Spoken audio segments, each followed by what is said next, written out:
The NFL season is in full swing, and some teams are off to very good starts, while others are off to very bad starts. Teams like the Carolina Panthers, New York Giants, and Cleveland Browns are all off to 0-1 starts and did not look very good in the process. But that was not the case for other NFL teams, and in today's video, we're going to break down the biggest winners of the NFL season so far.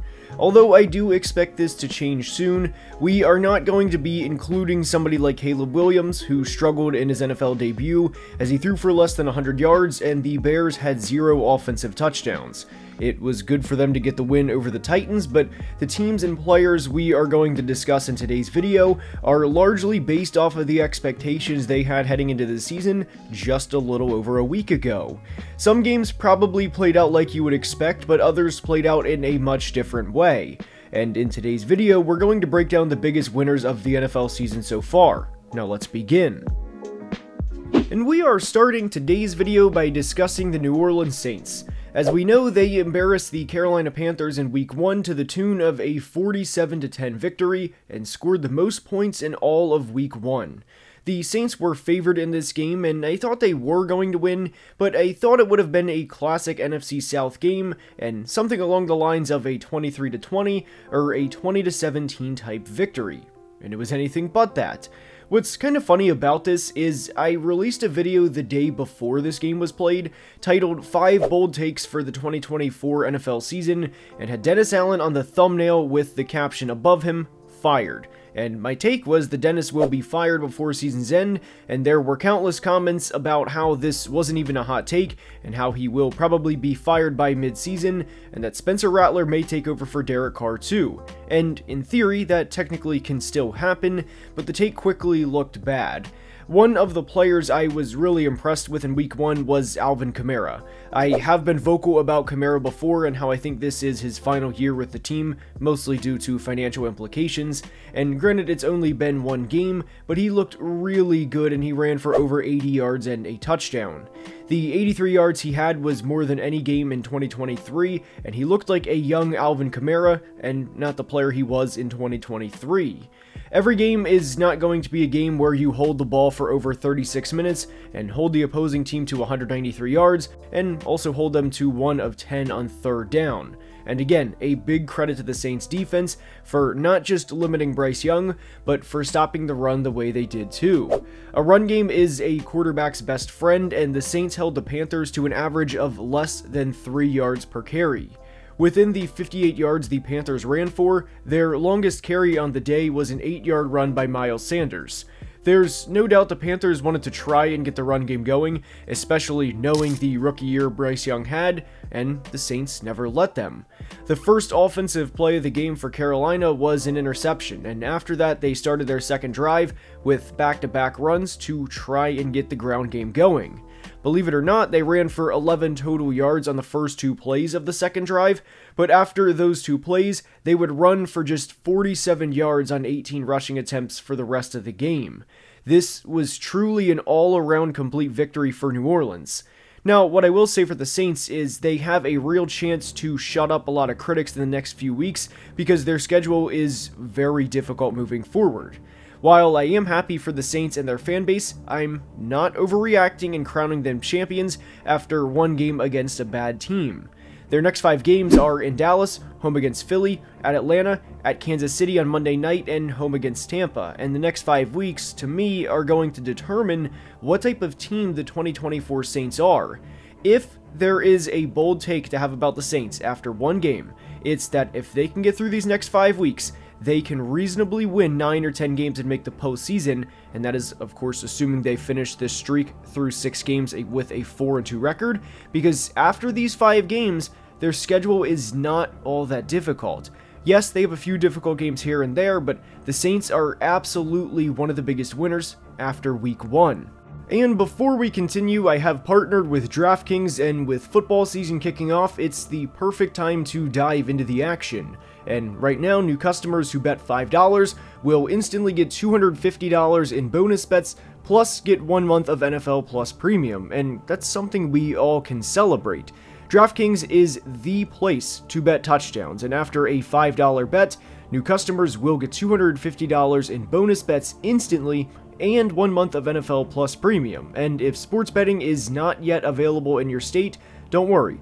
You can still join in on the fun with DraftKings Daily Fantasy and have the shot to win cash prizes. I mean, guys, you're probably like me and probably going to watch all the games anyway, so why not spice it up and give it a shot?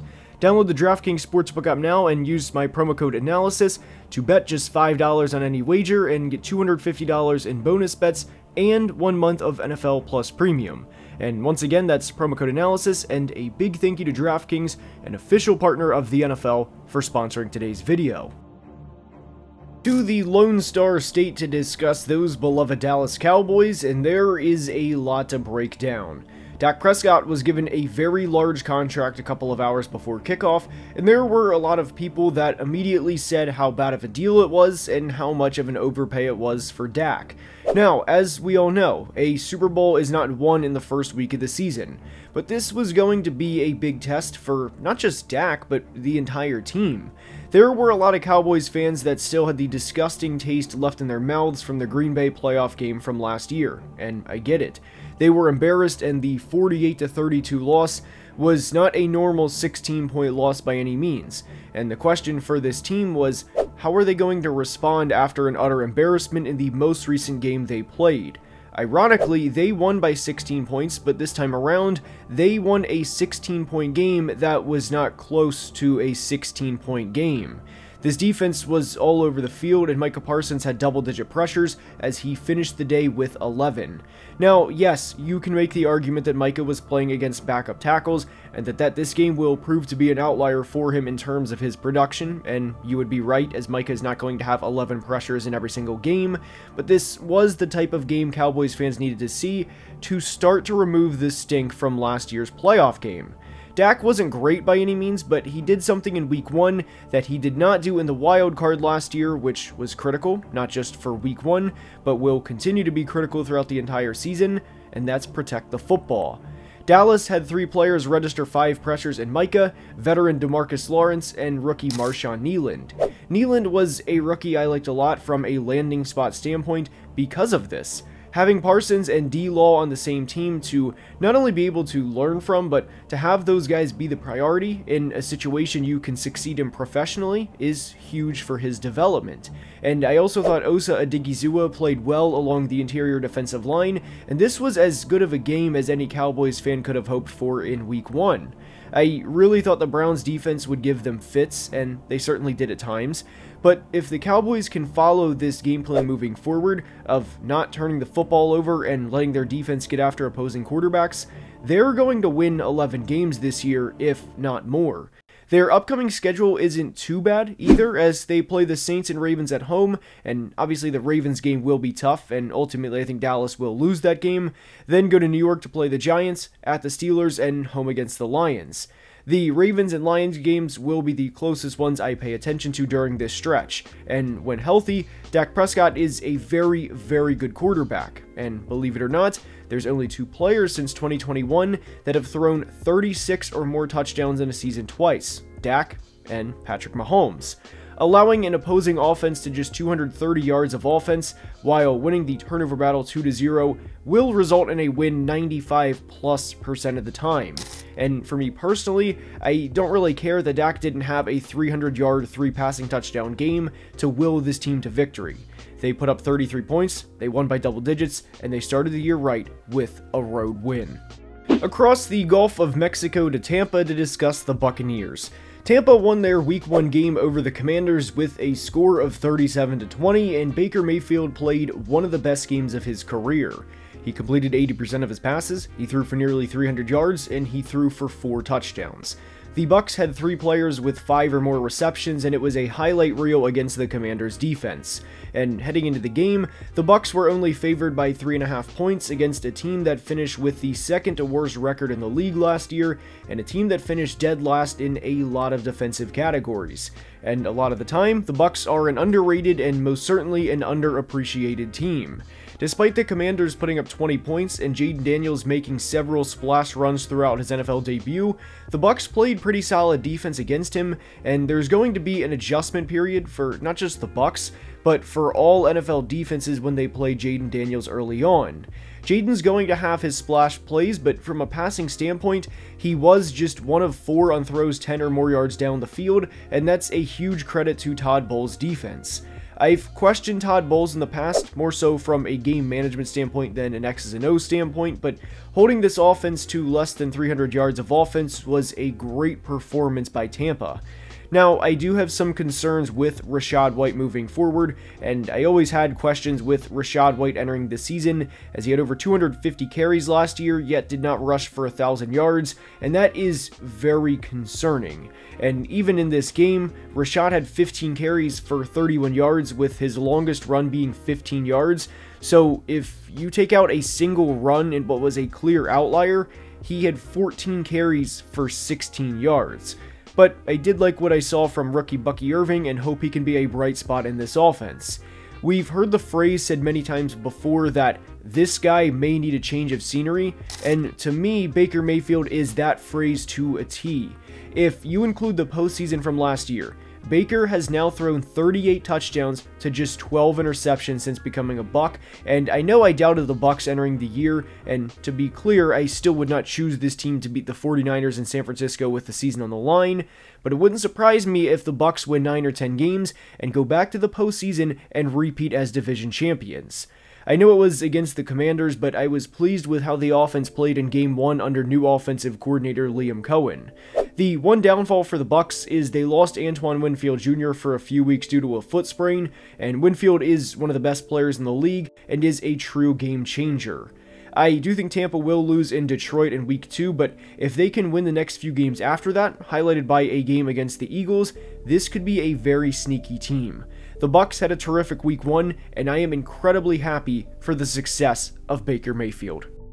The 49ers looked great in Week 1, and they are on here for a couple of reasons. The first is they put up 32 points against who I believe is one of the best defenses in the entire league. They had over 400 yards of offense, they completely controlled the clock as they had over 38 minutes time of possession, and they won by double digits. And as we mentioned earlier in the week, it was not really, just a 13-point win. The Jets scored a touchdown at the end to make the score prettier than how the game was actually played. So I think the 49ers belong here for both the offense and the defense. It wasn't just that one player had a great game that single-handedly propelled them to a win. And what I also think was impressive about the 49ers game in Week 1 was they did this without the reigning offensive player of the year in Christian McCaffrey. And it's one thing to have the McCaffreys, the Kittles, the Debos, the Ayuks, and to put up 30 points against who we would consider a bad defense. I'm not going to say a bad defense, you can infer whoever you think a bad defense in the NFL is. But it's another to do it against a team that will probably make the playoffs and against a unit that was one of the best defenses in all of 2023. Now, the Jets' offense last year was awful, but their defense was great, and to be able to do that against a Robert Saleh coach defense speaks volumes to where the 49ers are offensively. And not only that, but it was, again, without CMC, but it was also in a game where Brandon Ayuk had a drop in the end zone. He only had 28 total yards, so it's not like Brandon Ayuk had a 125-yard, 2-touchdown game. Kittle and Debo didn't have big games either, and the 49ers played the definition of team football offensively and still kicked the Jets' rear end. Now, defensively, I thought they were impressive as well, and they had the Jets struggling all night long. It was just an all-around tough game for the Jets, and the 49ers showed once again that they are one of the best teams in football. I thought this game was going to be a lot closer than it was, and I thought it was going to be something along the lines of a 24-20 49ers victory, and it wasn't that at all. It was a beatdown. It looked like varsity versus JV, big brother versus little brother. And the 49ers schedule coming up isn't all that bad. I mean, they're going to have some tough games like everyone does, but if this team starts out 4-0 or 5-0, like they did last year, it wouldn't surprise me at all. And I think the big thing for the 49ers is, I think we can all assume that they're going to make the playoffs this year. And the thing is, what's going to happen when they get there? Are they going to be able to close the deal? Are they going to be able to close it out and finally win a Super Bowl? Because I don't think it's a hot take to say the 49ers are going to the playoffs this year. Now, what transpires in the postseason and the seedings and all that is to be determined, but I think myself, you watching, anybody else, if you had to ask right now if the 49ers are going to make the playoffs, I think the answer, again, barring injuries of course, would be a definitive yes. And it started with an absolute thumping in Week 1 against the New York Jets. I hope you guys enjoyed today's video, and if you did, please like and subscribe, as only about 30% of people watching are subscribed and helps the channel tremendously. Thank you to DraftKings for sponsoring today's video, and until next time, please be safe and have a great day. Love you guys.